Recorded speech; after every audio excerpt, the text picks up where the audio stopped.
और उत्तर प्रदेश की सियासत से जुड़ी बहुत बड़ी खबर आपको बताएं, भाजपा कराएगी ब्राह्मणों का बीमा। भाजपा नेता उमेश द्विवेदी ने बयान जारी किया है, ब्राह्मणों का बीमा कराने के लिए प्रस्ताव तैयार हो रहा है। तो ये बड़ी खबर उत्तर प्रदेश की सियासत से जुड़ी हुई आपको बता दें, भाजपा नेता उमेश द्विवेदी ने बयान जारी किया है जिसके मुताबिक भाजपा ब्राह्मणों का बीमा कराएगी और बीमा कराने के लिए प्रस्ताव तैयार हो रहा है। इससे पहले आपको याद दिला दें कि उत्तर प्रदेश की सियासत में ब्राह्मणों को साधने की कोशिश तमाम राजनीतिक पार्टियों की तरफ से की जा रही है। शैलेश अरोड़ा हमारे संवाददाता लखनऊ से जुड़ गए हैं, सीधा उनका हम रुख करेंगे। शैलेश, उत्तर प्रदेश की सियासत में ब्राह्मणों को साधने की कोशिश लगातार की जा रही है, राजनीति को लेकर चर्चा करेंगे, लेकिन सबसे पहले उस बयान के बारे में आपसे जानना चाहेंगे जिसमें ब्राह्मणों के बीमा कराने की बात कही जा रही है।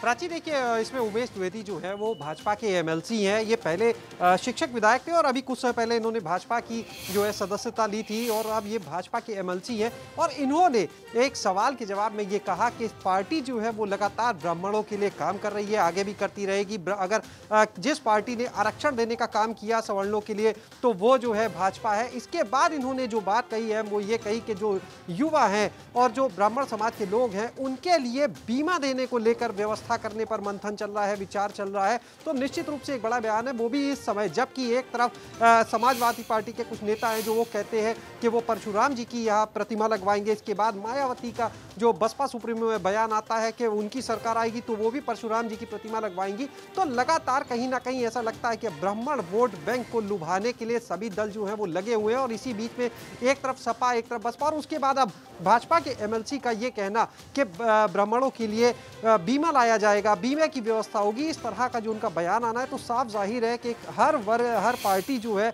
वो इस समय ब्राह्मणों को अपनी तरफ आकर्षित करने में लगी है। एक बड़े वोट बैंक के रूप में उनको देखा जा रहा है। बहरहाल वो किस तरह का प्रस्ताव होगा, किस तरह से उसको लागू किया जाएगा, प्रस्ताव किस स्तर पर अभी है शैलेश, किस तरीके से लागू किया जाएगा ये तो बात की बात है, लेकिन फिलहाल हम अगर देखें पैटर्न जिस तरीके से देखें तो उत्तर प्रदेश में ब्राह्मण वोट बैंक को साधने की कोशिश की जा रही है, चाहे सपा हो, चाहे फिर बसपा हो या फिर भाजपा हो। ऐसे में शैलेश आपसे समझना चाहेंगे कि 2022 के इलेक्शन में कितना असर रहेगा इस वोट बैंक का और कितना फायदा या नफा नुकसान होगा इसे साधने से, कितने फीसदी है ब्राह्मण वोट?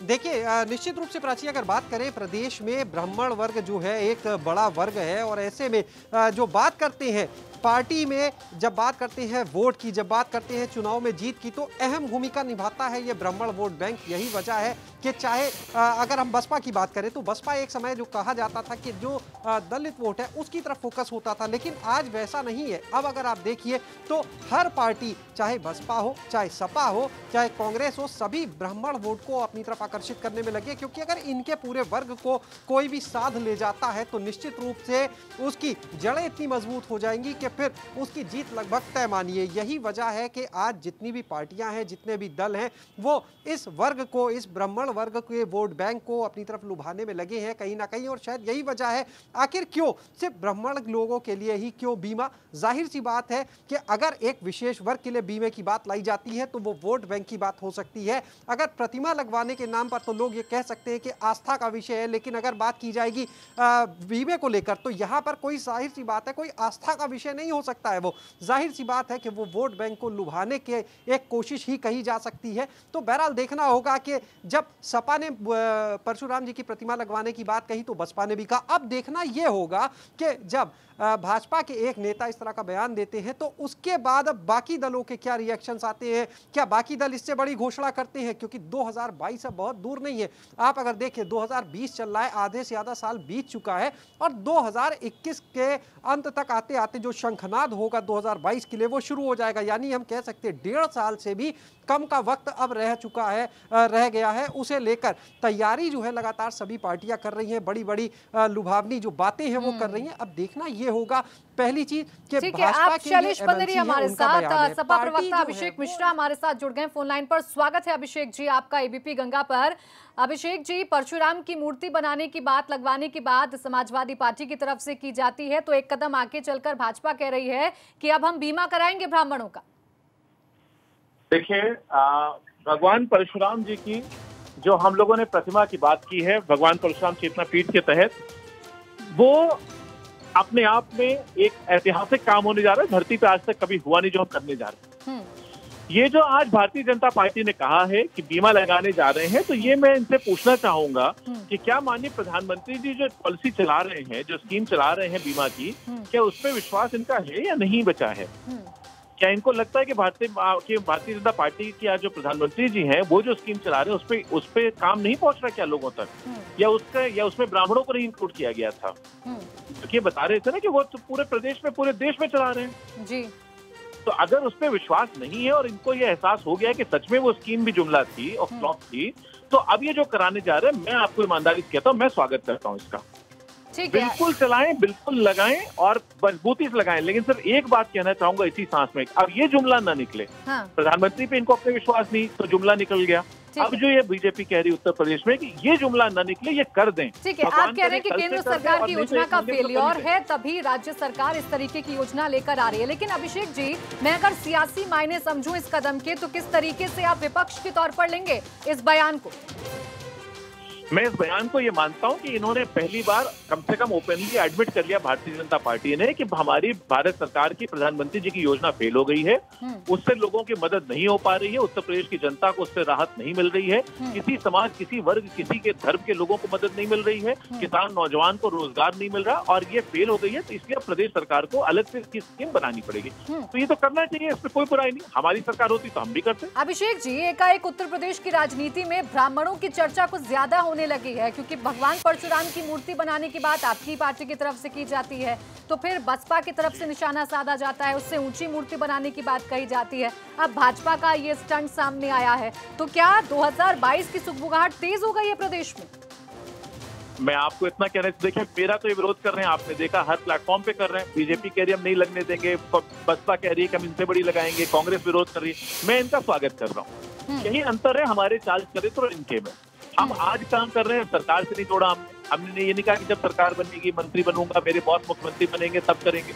हम तो आज कर रहे हैं, सब लोग मिलकर कर रहे हैं। मैं 5-6 जिलों में ऑलरेडी मीटिंगें कराए हूँ उसके, और इनकी नीयत आपको दिख रही है। लेकिन फिर भी मैं स्वागत कर रहा हूँ, कम से कम कुछ कर तो दें। इन्होंने आज से कुछ किया ही नहीं, किसी समाज के लिए नहीं किया, सबको ठग रहे हैं। इसको मैं आपको चैलेंज दे रहा हूँ, आप रिकॉर्ड कर लीजिए और ठीक है अभिषेक जी, आप स्वागत कर रहे हैं। शुक्रिया आपका हमारे साथ जुड़ने के लिए, बातचीत करने के लिए, और कांग्रेस से पक्ष रखने के लिए हमारे साथ सुरेंद्र राजपूत जुड़ गए फोन लाइन पर। स्वागत है सुरेंद्र जी आपका। बयान एक बीजेपी का सामने आया है जिसमें ब्राह्मणों के बीमा कराने की बात कही जा रही है। सर, किस तरीके से ले रहे हैं विपक्ष के तौर पर आप? आपके सामने है, जंगल राज है, राक्षस राज है, तो कहीं ना कहीं ब्राह्मणों का बीमा ही करा पाएंगे लोग। ब्राह्मणों को सुरक्षा देने में तो सफल नहीं। आपके सामने है, बीमा आदमी तभी कराता है ना जब आदमी असुरक्षित होता है। तो इन्होंने, भारतीय जनता पार्टी के नेताओं ने क्या मान लिया है कि इस राज्य में आम जनता, निरही जनता, गरीब जनता असुरक्षित है, तो सिर्फ ब्राह्मणों का ही बीमा क्यों? सारी गरीब जनता का बीमा कराए।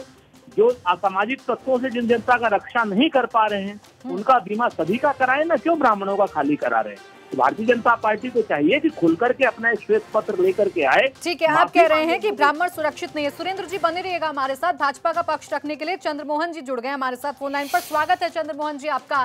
सर, एक बड़ी खबर मिल रही है और ये है कि भाजपा अब ब्राह्मणों का बीमा कराएगी। विपक्ष कह रहा है कि असुरक्षित है ब्राह्मण, इसीलिए जरूरत पड़ गई।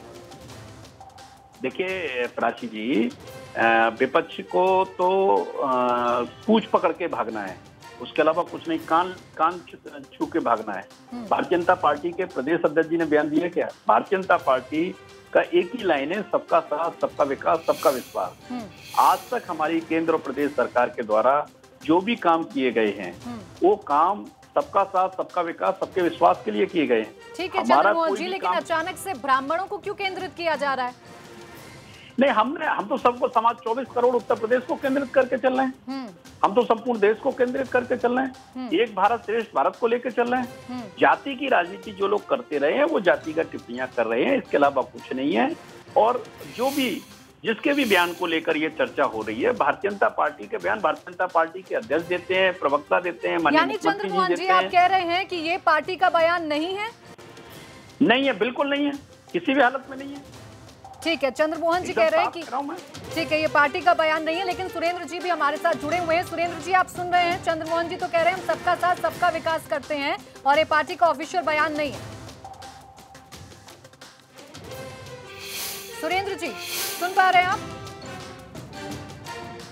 चलिए, सुरेंद्र जी का संपर्क टूट गया है, लेकिन चंद्रमोहन जी फिर सवाल खड़े होंगे कि आखिर क्यों फिर ऐसी बयानबाजी सामने आ रही है जब आपका ये ऑफिशियल बयान नहीं है, तो आप ही के एमएलसी क्यों ऐसा बयान दे रहे हैं जिससे सियासी बखेड़ा खड़ा हो जाए?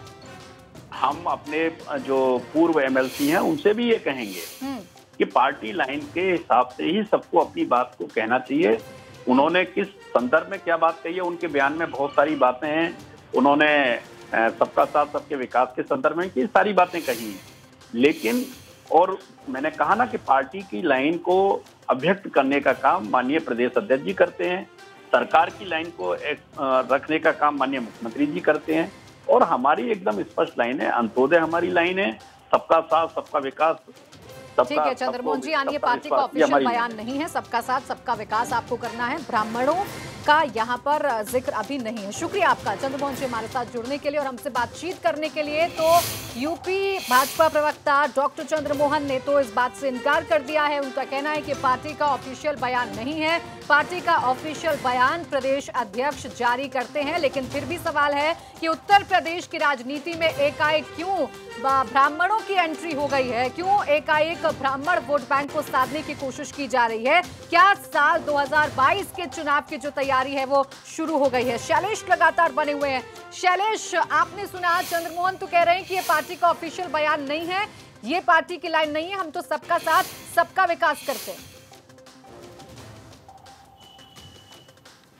प्राची, अभी जो भाजपा प्रवक्ता का हम बयान सुन रहे थे उससे ठीक पहले मैंने एक बात कही थी कि ये अभी तक पार्टी ने इस बयान को ओन नहीं किया। देखिए, निश्चित रूप से क्योंकि बयान विवादित है तो यही वजह है कि पार्टी ओन नहीं कर रही, लेकिन अगर ये बयान कुछ ऐसा होता जो सबका साथ सबका विकास की तरह होता तो शायद हर कोई इसका जो है वो फायदा लेने के लिए बात करता, हर कोई इसको ओन करने की बात करता। लेकिन क्योंकि ये बयान जो है वो एक ऐसे समय पर आया है जबकि विपक्षी लगातार भाजपा पर ब्राह्मण विरोधी पार्टी होने की बात कर रहे हैं। हाल फिलहाल में जब एनकाउंटर का एक सिलसिला शुरू हुआ तब भी पार्टी के ऊपर कई लोगों ने बयानबाजी की। हालांकि पार्टी की तरफ से, सरकार की तरफ से ये चीजें सामने आई कि कहीं पर भी कुछ गलत नहीं किया जा रहा है, भेदभाव वाला काम नहीं किया जा रहा है। एक बार बयान हम सुनवा देते हैं कि क्या कुछ कहा है भाजपा नेता ने।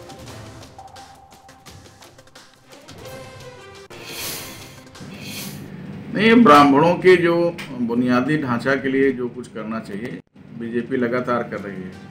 तमाम सारी पार्टियां आई, तमाम लोगों ने तमाम तरह के नारा दिए, आज भी लोग नारा दे रहे हैं, लेकिन आखिर 10% आरक्षण किसने दिया? उस फॉरवर्ड में तो ब्राह्मण भी शामिल है। हमने पूरे देश के लिए किया, तमाम लोग प्रदेश में चिल्ला रहे हैं, कहीं नाली खड़ंजा में और यहाँ वहाँ चिल्ला रहे हैं, तो हमने तो पूरे देश में भारतीय जनता पार्टी ने किया, आदरणीय मोदी जी के नेतृत्व में। तो हम उनके लिए बेहतरी के लिए कि वो मजबूत हों, उनको नौकरियाँ मिलें। आज आप देखिए कि यही उसमें आयोग में एक जात विशेष की भर्ती होती थी, सिपाही में जात विशेष की, शिक्षा में जात विशेष की, लेकिन आज हमने उसको सबको करेक्ट किया। अगर वो पढ़ने में अच्छे हैं, सक्षम हैं, तो उनको स्थान मिल रहा है। इतने से वो संतुष्ट हैं कि भाई हमें हमारा हक न मारा जाए। वो बीजेपी बेहतर ढंग से कर रही है और आगे भी तमाम सारे क्षेत्रों में, चाहे वो बीमा का क्षेत्र होगा कि उनके तमाम नौजवान अगर ख़त्म हो जा रहे हैं, उनकी बीवियों के लिए जो है निश्चित तौर पर कुछ न कुछ नौकरियाँ मिल जाएँ, उनको जो है कुछ इस तरह से अनुदान मिल जाए, इस पे तमाम सारा काम चल रहा है। और हमें नहीं लगता कि कहीं कोई सियासत में ब्राह्मण इस चक्कर में कहीं पड़ने वाला है। वो स्वयं भी बहुत बुद्धिजीवी कौम है और बुद्धिजीवी प्राणी है और भारतीय जनता पार्टी का बराबर वो पक्षधर रहा है, जो कि उसके कार्य बीजेपी के सर्वहित सर्जन के लिए रहता है। सबका विकास, सबका कल्याण, सबका साथ, ये हमारा नारा ही है। सबका साथ सबका कल्याण, ये बात कही जा रही है, लेकिन इसके साथ ही साथ ब्राह्मण वोट बैंक को साधना भी नहीं भूले हैं नेताजी। शुक्रिया आपका शैलेश, हमारे साथ जुड़ने के लिए और तमाम जानकारी हमें देने के लिए।